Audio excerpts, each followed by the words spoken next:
Hi friends. One of the things we struggle with as adults with ADHD is that sometimes we say the wrong thing at the wrong time. We don't mean to, and it's really something that we end up ruminating about, worrying about, because we're so embarrassed by things that we've said. And I want to say first, I am not perfect at this. As a matter of fact, I struggle with this all the time. But one of the reasons that I set out on this journey to try to help people was that there aren't many answers out there, and a lot of the answers are for typical people. So I want to share with you what I learned about how to handle when you say the wrong thing at the wrong time, and also to stop saying the wrong thing at the wrong time, or at least to do it less. First, let me ask you to subscribe to my channel if you haven't.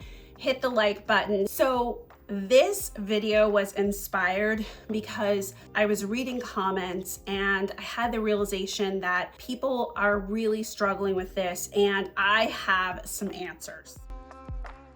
For adults with ADHD, one of the reasons that we struggle with this is self-regulation and our emotions. We are sometimes missing social cues, and there may be this bombardment that happens to us where we feel emotionally overwrought.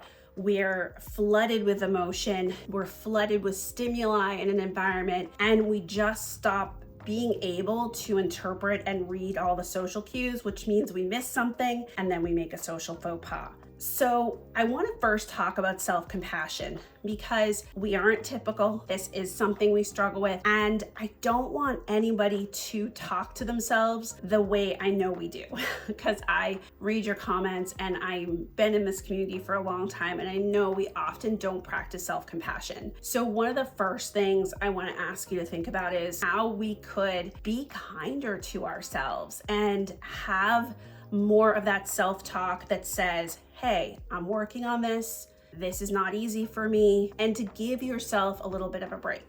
I totally know this is easier said than done. And I myself struggle with this every day. I catch myself saying things to myself and I have to reframe and say something much nicer and kinder. But in this area of saying the wrong thing at the wrong time, I don't know about you, but it doesn't help to relive these past experiences and pound on yourself for them. It really doesn't change anything, and you're really being so hard on yourself. So, in learning to stop saying the wrong thing at the wrong time, adjust your self-talk. We often interpret something as directly linked. I said this wrong thing. I said this thing that was hurtful. I said this thing that was a mistake. And we assume that people are judging us for it, or that we didn't get invited because of it, or that it's going to have this cascade effect. When in fact, sometimes it doesn't. Before you send text after text asking the person if you've done actual harm to someone, and you can apologize. Send one text to apologize. Don't assume that there is this cascade effect, because often people forget. Don't ask yourself why questions. We can't know why. I can't parachute into someone's brain and know why something is happening, and we make a lot of assumptions. So when you're ruminating, you want to do a pattern interrupt so that you break with the rumination.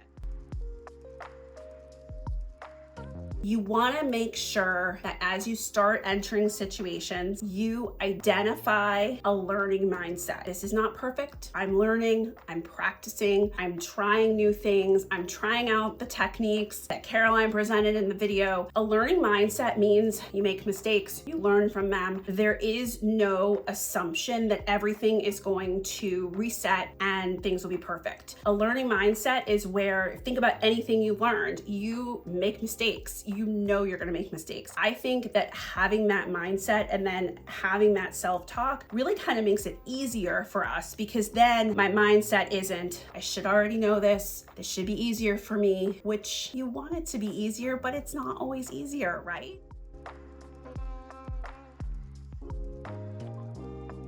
Identify your emotional state as you enter a situation. So whenever you enter a door, I want you to check in with yourself. We tend not to do this. We're like, oh my God, I don't have time. I'm late. I parked in the wrong place. I forgot stuff. And I totally have the same mindset at times. But it literally takes 2 beats. Take a deep breath and check in with yourself. Did you have a bad day? What was going on before you entered this situation? Is there a quick exercise you can do in order to reset your limbic system and make you feel better. I call this a pregame.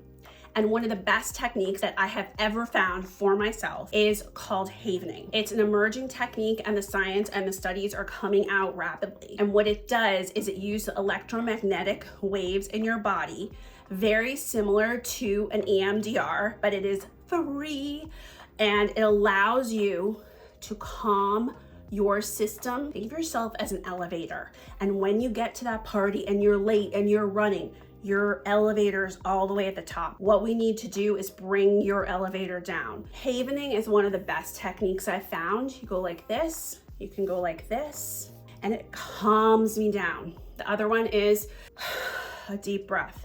A deep, deep breath that allows you to recenter yourself. A lot of us, when we say something and we have a social gaffe like that, or our tone is too sharp, or we say the wrong thing at the wrong time, it's really when our self-regulation is off and we don't mean to, but we're kind of having what I call an out-of-body experience. That's one of the things. As we enter these situations, if we check in with our state, then we're gonna bring ourselves to a better place and then have a better experience. Sometimes we struggle to read social cues. You might read social cues in certain circumstances, but then in other circumstances, you are just not in a good place. You're bombarded by stimuli and you just aren't reading all the cues. I have a technique called social spy I'll talk about more. You take a scan of the situation and you just, like a lifeguard, look at what's going on, who's there, and what are they about. And a little quick hack is to think about who's there and what are they doing. I call this who is your audience, right? So who are you talking to and what do you know about them? Some of you are going, I don't have the presence of mind to do that. I get overwhelmed. I am thinking of a million things. That's okay. That's why we're in the practice mode. Like, let's talk about the fact that this is a lot. And this is something that I'm giving you the whole process. And I would seriously say to you, like, you're going to implement certain pieces.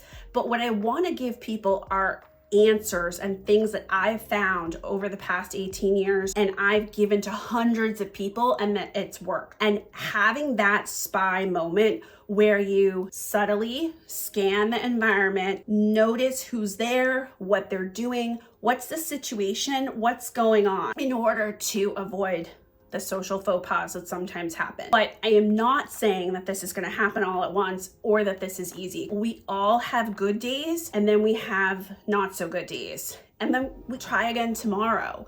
And that's why I started with, I want us to focus on self-forgiveness and self-compassion. By the way, everyone, even typical people, have social faux pas. It is not just us, but sometimes it feels like it's just us. Thank you to everyone who held on till the end.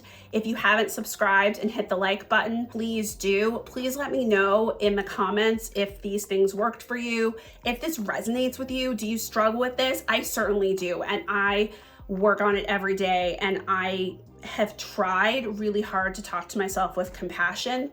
And I will make other videos about this topic because it is complicated, but I hope this gets everyone started and that you feel like you have some answers.